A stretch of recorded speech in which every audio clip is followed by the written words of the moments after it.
Hello and welcome. I'm Chris Volak, and this is part 2 of our lesson on how to play counterpoint on the guitar. So, what is counterpoint? To review, counterpoint is simply 2 or more melodic lines played simultaneously, which work together in a harmonious way. Okay, counterpoint can include 2 parts, 3 parts, 4 parts, or even more. On the guitar, most of the time when you hear counterpoint, it's 2 parts only. And what we're doing is we're breaking this down to bass and melody. Those are our 2 parts, those are our 2 lines. And that's really what we're getting at here, how to play a melody over a bass line, okay? So what we're doing is we're looking strictly at the mechanics of playing 2-part counterpoint. We're not concerned with the harmony and the part writing and the composition and all of that stuff.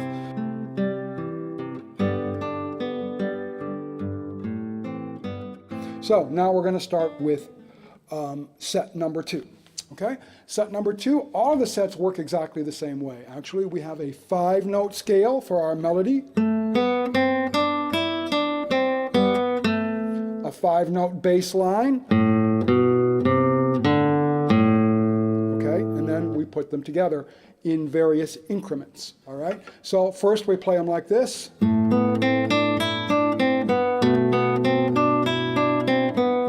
Etc. The final goal is to play them like this. It's 2 melody notes for every bass note, 2 for 1, okay? And this is the final exercise, the goal that we're working towards. There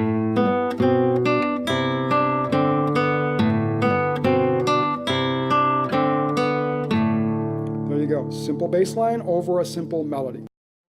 I should back up here and point out that these exercises are in the key of A minor. The first ones were in the key of C. So our scale is an A minor scale, starts on A, and our bass is also A minor. Okay, so we're in the key of A minor. Plucking hand fingering, right hand fingering. This pattern is a little bit different from the other one. From the one in C, because it spans 3 strings. The one in C only used 2 strings, first and second string. This one uses 3, third string, second, first. Now there are any number of ways you can finger this. The default for a beginner would probably be simply to alternate I and M, index and middle. I like a slightly different approach. When we're covering 3 strings like this, what I do with this pattern is anytime I play the third string, I play it with my I finger.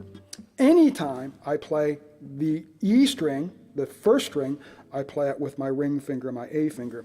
The notes on the middle string in between, second string, I alternate. So it's going to look like this. Index, then alternate, then ring, alternate, to index. So the outer strings are always played by index and ring. The middle string, where most of the notes take place, alternate between I and M. So that's the pattern.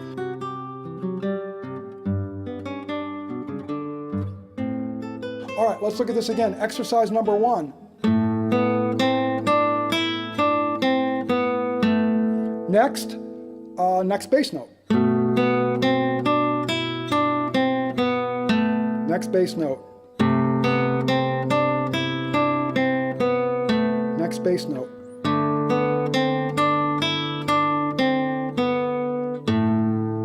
Okay, so you may have noticed something a little unusual here that didn't come up in the first series of exercises. That is, we have to do some switching around of our fingering. And in fact, this entire lesson, these next 3 sets, since we already know how the exercises work, we're really going to focus on the fingering. Okay? And let's talk a little bit about fretting hand, fingering, and the classical guitar. Okay? I know it's not sexy, I know it's not exciting, but it is a core, fundamental thing about playing the classical guitar, is that you use logical, efficient, and even elegant fingerings. Okay? You can't even think about accomplishing some of the things that we're talking about here. Smooth contrapuntal lines, playing more difficult stuff up and down the neck, all of this stuff. You can't even think about beginning to execute that unless you're using, again, efficient, logical fingerings. Okay? There are no hard, fast rules about that, but there are a couple of general guidelines that I use when I'm trying to decide on fingerings. And I actually have them written down here so I don't forget them. First and foremost, no jumping fingers. This is something I really try to avoid. Jumping fingers is what I call it when you take the same finger and jump it to another string, another fret. Okay, when you jump the same finger from string to string. Works okay for slower notes, longer notes, but not for fast notes. So as a general rule, try not to jump your finger on block notes. Okay, that's a really big generalization, but I think you know what I mean. Quarter notes, eighth notes, fast notes, you want to avoid jumping your finger. Principle number 2, always look for guide fingers, pivot fingers. If you've ever looked at, I'm not going to explain what a pivot finger is or a guide finger is. If you've ever looked at a beginner method book, you know what a guide finger is and a pivot finger. So make use of those guide fingers and pivot fingers as much as possible. Also, and this gets directly to what we're talking about here, very important, you got to strategize your other fingerings around your sustained notes. Okay, those sustained notes, we talked about this in the first episode, first lesson, very important. The finger that's sustaining the bass note has the most important job. Any other fingerings you do have to be sort of strategized around that. Okay, some of your strategy may involve deciding which note to play on the bass and then putting your other fingers in place where they need to go. Okay, we'll talk about this in detail in a couple of these examples here so you can see what I mean. All right, so let's look at this. Actually, let's go on to exercise number 2 because the same issue arises in exercise number 2.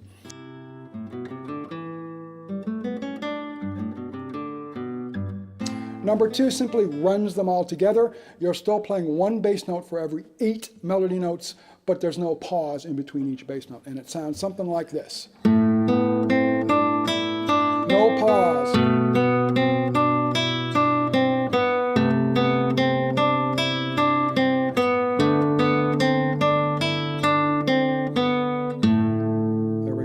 Okay, now let's look at measure number 3 here, okay? Let's look at our fingering. If we're using standard fingering in position, second finger, second fret, first finger, first fret, whatever, the first bass note, first chord here, everything works out fine. Second finger here.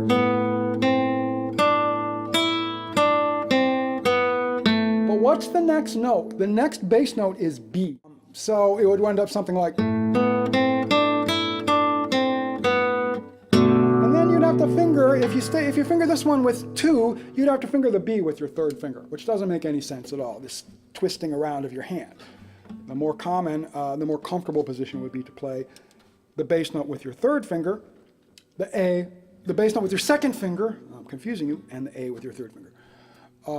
Easier to watch an example than for me to try to explain it verbally. So let's look at it again. Here we go. We start on 2. But when we get here, we got to play 2 on the bass and 3 on the A. Next chord, we're back to our standard position fingering. Third finger on the third fret, second finger on the second fret.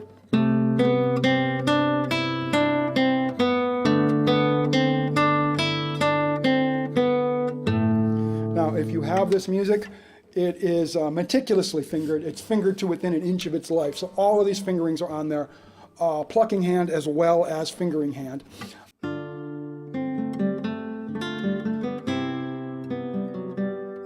All right, exercise number 3.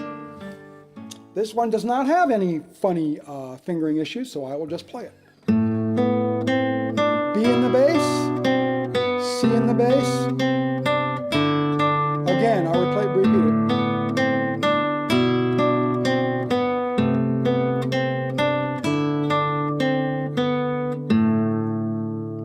Okay, this one has no fingering issues. Why? Let's take a close look at that. If you look at example 1, the B in the bass always corresponds with an A on this second fret. If you look at exercise number 3, the B in the bass corresponds with an open E. So you don't need to worry about the fingering because the other string is an open string.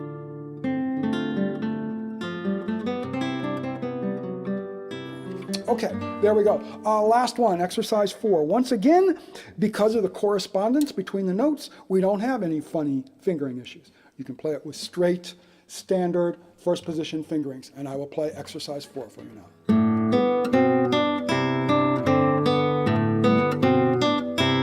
I'll repeat it.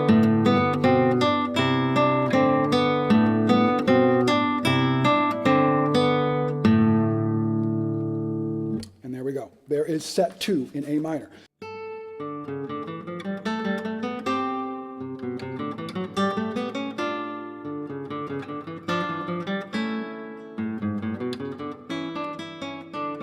Set 3, same deal. This one, also in A minor, but the bass line this time descends. And I like this one because it's such a common and fun bass line. The bass line's going to go like this.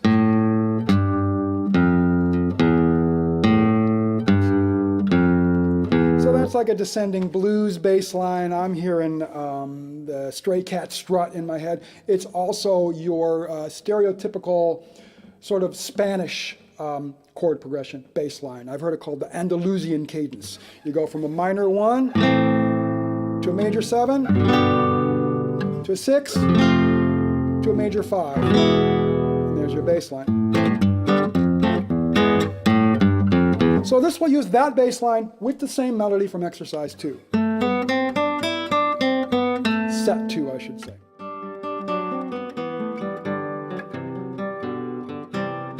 Okay, so A minor melody, same fingering with this hand. Bass line now descends. And we do come up with some fingering issues here. So let me play the first one with the pauses in between. There we go. Now G in the bass, sustain this note.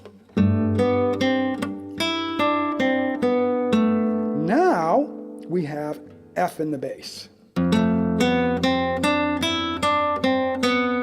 Sustain that note. How do you sustain that note? The only way to sustain that note is by playing out of position.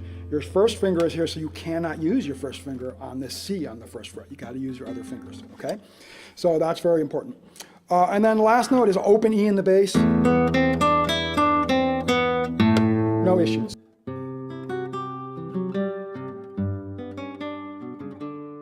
Okay, exercise number 3.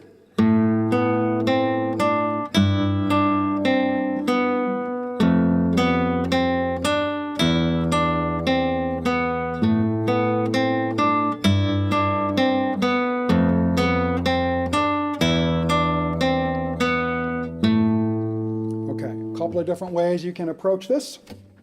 Let's look at the fingering. It's on the page here. So, first one, standard fingering. Second one, standard fingering. Remembering always, however, to use your pinky on the 3rd fret on the 1st string and the 2nd string. Okay? Here we go. Now watch what I do here. 1 and 3. Why 1 and 3? Because we need 2 and 4 to play these other strings, right? Look, 2, open, 3, open, 2, 4. And if you look at my hand, you see that it makes sense. One more time, exercise 3. Here we go. I'll repeat it.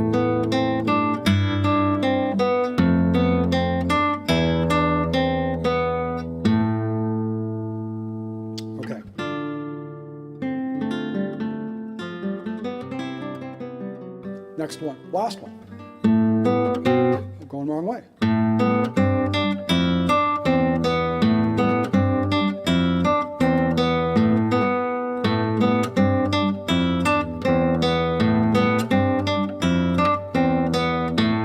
Okay, here we have a little bit of weird fingering here.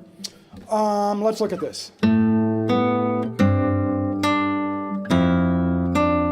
Now, your inclination here is to play the C with your first finger, but you're already playing the F with your first finger. It's a bit of a finger jump. However, this is a nice long sustained note in the bass, so you can probably get away with jumping your finger from the F to the C. Sometimes I play it that way, sometimes I play it with my 2nd finger, and I'll show you both fingerings, okay? Oh, sorry, I'm playing the wrong exercise. Here we go. Now I play 1. Watch, finger jumps. But because of the long sustained bass note, it's a slower note, you can probably get away with it if you're smooth about it. However, another way to approach it would be to do it like this. Play the C with your 2nd finger, watch. That way you don't have to jump the finger. It's written as second finger on the score. You can jump the finger and do first there. I don't think it's going to make that much of a difference. Okay, moving on.